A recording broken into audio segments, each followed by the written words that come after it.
안녕하세요. 마인드 제로 11강. 12년 동안 학교에서 배운 것은 오늘 시작하겠습니다. 오늘 여러분들 12년 초등학교, 중학교, 고등학교를 한번 돌아보려고 하는데요. 여러분은 어떻게 보내셨나요? 제가 오늘은 PPT 화면은 내려놓고 여러분들 조금 더 이야기 나누는 시간으로 갖겠습니다. 여러분들께서 초중고 다니면서 어떤 일들이 있었는지 한번 떠올려 보세요. 저는 상담하면서 또 아니면 제가 어떤 여러 모임들을 하면서 이런 이야기를 나눌 때가 있는데요. 좀 가슴이 아플 때가 많이 있었어요. 특히 저희가 학교 다닐 때는 선생님들께서 체벌 하시는 것도 많았고, 또 창피를 주신다거나 큰 소리를 낸다거나 혼낸다거나 이런 것들이 너무나 당연하다라고 생각하고 살았잖아요. 어떤 누구도 제지를 한다거나 학생에게 하는 행동들이 잘못됐다라는 그런 어떤 판단을 거의 못하실 정도로 선생님들의 권한이 너무나 크시지 않았나라는 생각이 듭니다. 그래서 학창 시절 돌아보면서 마음 아플 때가 굉장히 많았는데요.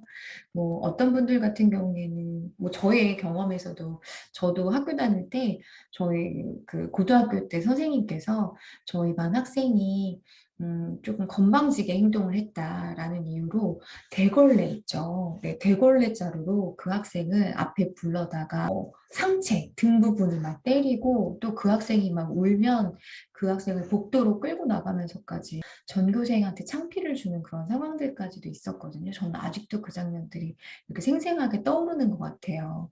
그걸 보는 저희도 너무나 또 무섭고 되게 공포스러웠는데 그 직접 그런 상황을 당한 학생들은 얼마나 더 힘들고 마음에 상처가 됐을까라는 생각이 듭니다. 여러분은 어떤 학창 시절을 보내셨는지 한번 돌아봐 주세요. 초등학교 때, 또 중학교 때, 고등학교 때 내가 지시받았던 순간도 있었을 수 있고요. 그쵸?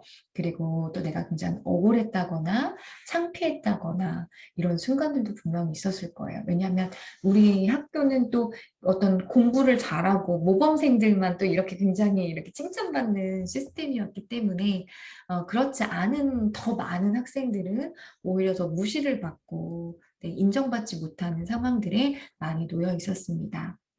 그래서 여러분들에게는 그 학창 시절이 어떻게 영향을 미쳤는지, 나를 어떻게 생각하게끔 만들었는지 돌아보시면 좋으실 것 같아요. 그래서 저는 이렇게 돌아본다라고 할 때 꼭 어떤 과거의 상처만 보는 것이 아니라요. 나에게 좋았던 순간들도 같이 봐야 한다고 말씀을 드려요. 저는 그 중학교 때까지 굉장히 우울했었어요. 중 1, 2, 3학년 동안은 거의 친구가 없을 정도로 혼자서 많이 지냈었고, 그 학교 안에서도 제가 막 공부를 되게 열심히 했었는데 1등만 하는 친구가 같이 반이 되어서 저는 늘 약간 만년 2등 약간 이런 그러니까 좌절감이 좀 되게 심했던 것 같아요. 그리고 저희 부모님께서도 칭찬을 해주시고 그러지 않았기 때문에 저희 지난 강의에서 들었던 그 벌새의 은희처럼 나는 왜 살아야 되지? 나는 어떤 존재가 있는 거지? 이런 고민들을 굉장히 많이 했었는데요. 제가 중학교 3학년 때 국어 선생님께서 그 책을 읽었는데 선생님께서 이런 말씀을 해주시는 거예요. 와, 너 목소리 되게 좋다. 너 아나운서 해도 되겠다. 그 말씀하고 지나가셨거든요. 근데 그 말씀이 저를 살렸습니다.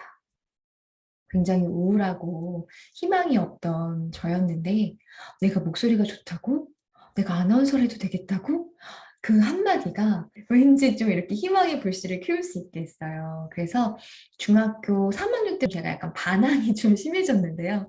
좀 반항을 하게 되고 그리고 고등학교 1학년에 올라가서 바로 어떤 걸 했냐면 방송반 시험을 봤어요. 네.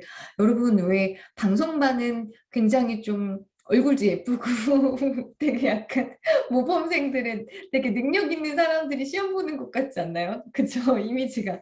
근데 제가 정말 겁 없이 그 방송반 시험을 보고 아주 당연하게 떨어졌습니다. 네, 그런데 그것이 하나도 창피하지 않았어요. 네, 제가 나도 목소리가 좋다라는 지지를 받았기 때문인지 한번 시험해보고 싶은 그런 마음이었는지 방송반에 도전한 것만으로도 저한테 굉장히 큰 힘이 되었고 그 후에 저는 약간 시문학 동아리를 들게 되면서 오히려 제가 글 쓰는 거에 더 재주가 있구나라는 것도 또 알 수가 있었습니다. 네, 그래서 교직 편집부 활동도 하고 그랬었거든요. 그래서 중학교 때와는 다르게 고등학교에 가서는 정말 제가 좀 더 잘할 수 있는 것들을 발휘를 하게 됐던 것 같아요.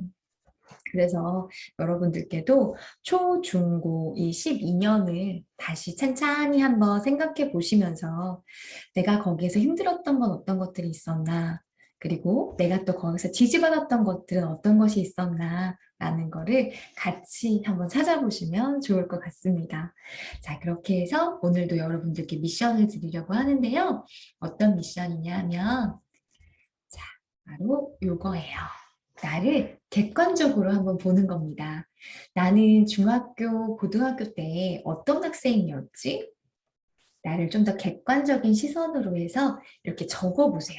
아, 나는 그때 어떤 행동을 했었고, 또 어떤 걸 좋아했었고, 또 어떤 건 되게 싫어했었다. 아니면 또 어떤 때는 우울했었다. 뭐 어떤 때에는 굉장히 뭐 화가 많이 나 있었다. 이런 것들 한번 이렇게 생각하시다 보면, 아, 나 이런 아이였구나. 아, 나 이런 모습이 있었네. 라는 거를 새롭게 발견하게 되실 거예요.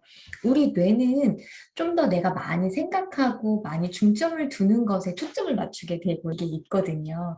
그러니까 여러분들이 내가 어떤 힘을 갖고 있었는지 또 어떤 모습들이 있었는지를 잘 골고루 이렇게 보시면 더 여러분에 대해서 편중되지 않고 네, 나를 잘 볼 수 있게 되겠죠. 자, 그래서 오늘 미션 나를 객관적으로 보는 겁니다. 중고등학교 때 그 학창 시절의 나를 보면서 여러분들이 나와 좀 더 친해지시는 시간이 되시길 바랄게요. 네. 자, 그럼 오늘도 10일간 여러분과 학창시절 한번 저희가 잘 추억 여행을 해봤고요. 저희는 12강에서 뵙도록 하겠습니다. 네, 감사합니다.